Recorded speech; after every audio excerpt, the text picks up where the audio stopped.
Sejahtera semua, selamat datang ke channel Fels Lifestyle. Halo semua, salam sejahtera Malaysia. Salam sejahtera Malaysia. Halo semua, salam sejahtera Malaysia. Salam sejahtera Malaysia. Halo semua, salam sejahtera Malaysia. Halo semua, salam sejahtera Malaysia. Selamat datang ke channel Fels Lifestyle.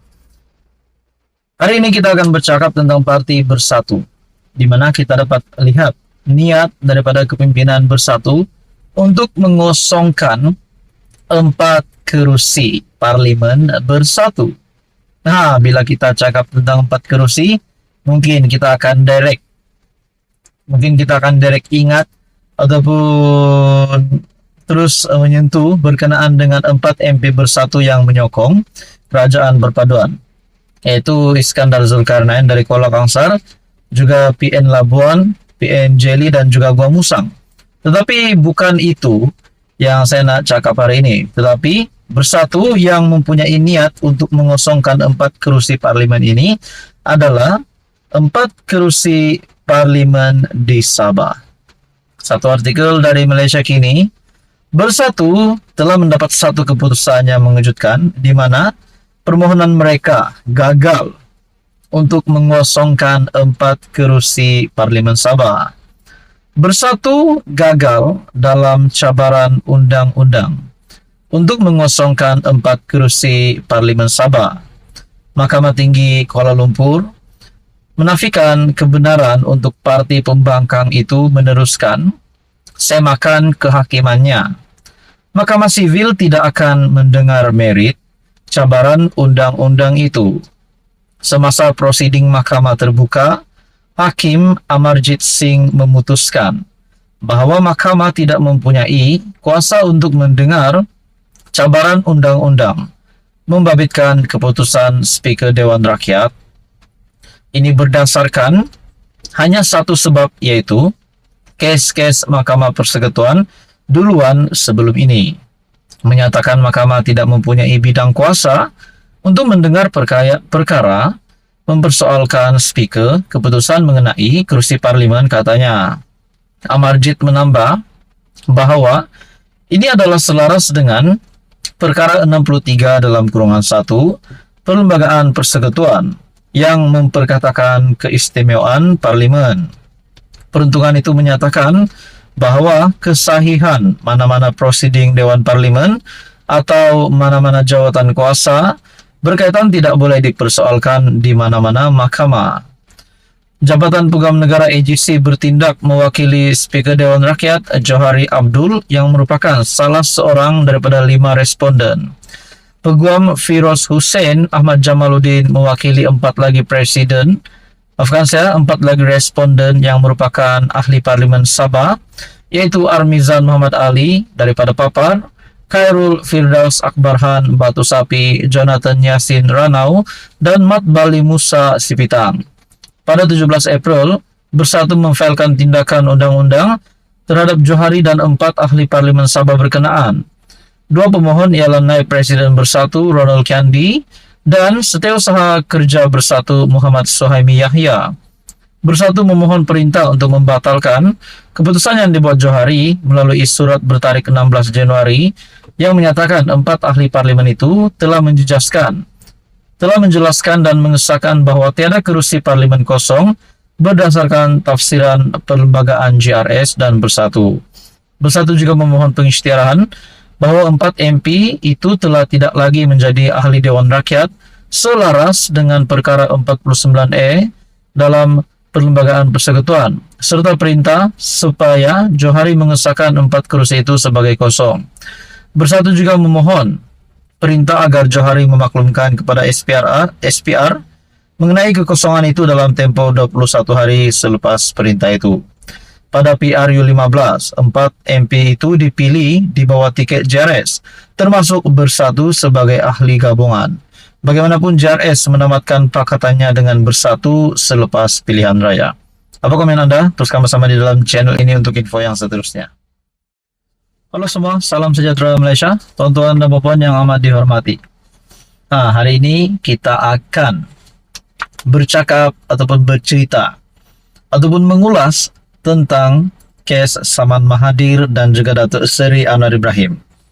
Kita juga tahu pada Oktober lalu, Dr. Mahathir telah menerima keputusan buruk, di mana Dr. Mahathir gagal peroleh dokumen dalam kes Saman Fitnah terhadap Anwar.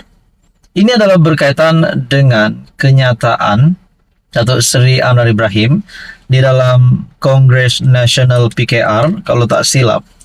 Mahkamah Tinggi Shah Alam yang menolak permohonan Tun Dr. Mahathir bagi perintah supaya Datuk Seri Anwar Ibrahim mengemukakan dokumen yang dirujuk dalam pernyataan pembelaannya dalam kes sama membabitkan kedua-dua pemimpin itu. Kes Saman Fitnah itu dikemukakan bekas Perdana Menteri Dr. Mahathir terhadap Anwar berhubung kenyataan Perdana Menteri pada ucapan di Kongres Nasional Khas Malaysia pelaksanaan sebuah idealisme pada 18 Mac lalu yang didakwa Mahathir menggelarnya sebagai resis dan memperkayakan